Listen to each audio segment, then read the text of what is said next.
Good morning. We're here on this super Saturday, July the 21st of, I keep flipping my pages and get myself confused. July the 21st of 2018 is a super Saturday.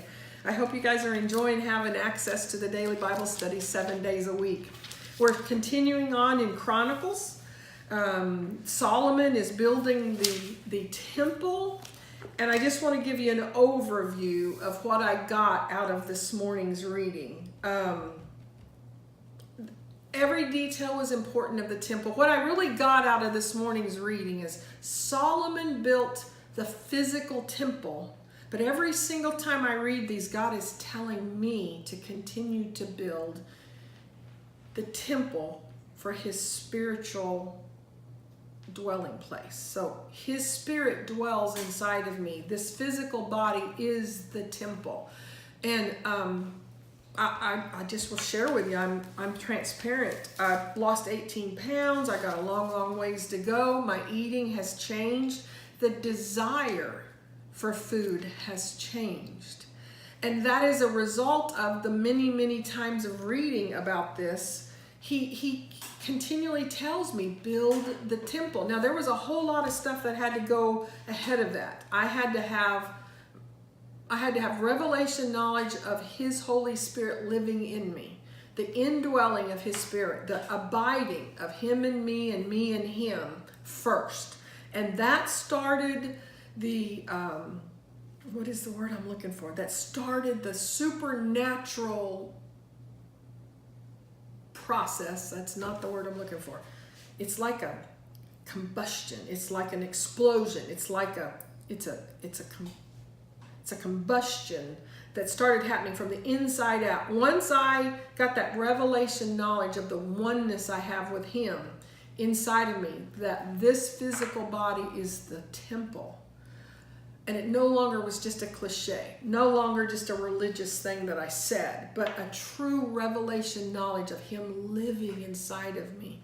Then that combustion experience, that atomic bomb went off inside of me, that all of a sudden everything in me started changing. My mind first, my thoughts started being renewed. And then once my thoughts were renewed, my words started being renewed. And once my words started being renewed, my actions started being, and my behavior started being renewed. And then my life, the creation of my life, based on the words I'm speaking, based on the thoughts I'm having, based on the spirit that's within me, started changing. And so I read about the temple, and in verse 13, the last verse, 13 and then 14 of Chronicles chapter 5, I'm sorry. I want to get it right because I know some of y'all haven't read yet. I want to get it right. So Chronicles chapter 5, verse 13 and 14. At that moment, a thick cloud filled the temple of the Lord. July 21st, 2018. At that moment that you accept who Christ really is, and his Holy Spirit rises up from the seat of God inside of you, a thick cloud of the Spirit of God fills your temple. The priests could not continue their service because of the cloud, for the glorious presence of the Lord filled the temple of God. As that Spirit rises up in righteousness and holiness and in glory and fills your temple, everything changes. The priests couldn't even continue doing what they do. It changed everything so much. And that's what he does from the inside out. So when you're reading about all of these little, what we can sometimes in the flesh say, nitpicky little details about building this temple, every little detail is important. I got on the treadmill this week. I got on the treadmill. That's about the temple. It's not about my weight loss. It's not about me. It's about the temple. There's a change taking place. Whew. Romans 7, verse 13. Oh, again, grace, grace, grace, more grace. How do we live our life? How does the believer live an overcoming life? How do I overcome? How do I overcome the temptations for sin? And we read in today's reading that if we sin, it breeds the desire for another sin and another sin. And one sin builds on another sin and the next sin and the next sin. You've heard the saying that give them an inch and they'll take a mile. That's exactly what Romans 7 is telling us. Oh, well, nobody will know if I just, send this little flirty text to him. Nobody will know if I just tell her how pretty she is through a text message. Nobody will know. And then that leads to the next temptation, to the next temptation. Nobody will know when I go in and I just sneak a candy bar. Nobody will know when I just smoke one cigarette. Oh, I'll just shoot up once and then it'll be my last time. Oh, apply it to anything and everything you want to apply it to. That's what chapter 7 of Romans is saying. That's not the good news, of course. You want to know what the good news is? In Romans 7 is when I choose righteousness that builds on the next act of righteousness, on the next state of righteousness, on the next spirit of righteousness in me.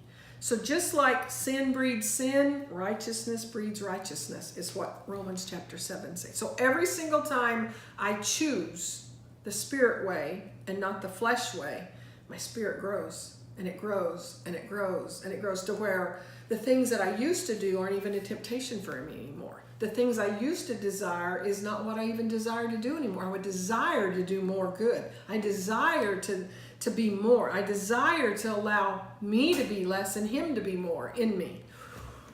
That's what Romans chapter 7 said today. And then great scriptures in the Psalms, Psalm 17, verse 3, you have tested my thoughts and examined my hearts. Talks about doing that in the night. That while we're sleeping, God is testing my thoughts and examining my heart. Do you know there's a lot that takes place inside of our spirit while we're physically sleeping because there is no distractions and God can complete the work he's doing inside of us while we're sleeping? That's why sleep should be so peaceful. And if it's not, show me, Lord, what's in me? What's in me? What is keeping that from happening? And get it out of me. I am praying to you because I know you will answer. Oh God, I keep emphasizing that because there are so many people that believe that God doesn't answer our prayers. He answers all of our prayers. It just says that. I am praying to you, Lord, because I know you will answer me. I know you will answer me. Just because it doesn't always look like what I think the answer is supposed to be doesn't mean he's not answering me. Because I am righteous, I will see you, verse 15 says. When I awake, I will see your face. When I awake, I will see you face to face and be satisfied. Satisfied. Ooh. Proverbs. Loyalty makes a person attractive. I'll repeat that.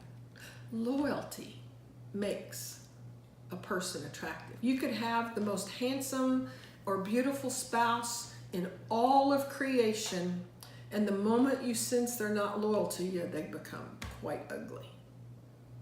You could, by the same token, have you ever met somebody that you thought, then you get to know them, and then all of a sudden you realize they're such a loyal friend, and you just wake up one day and think, wow, that person's beautiful.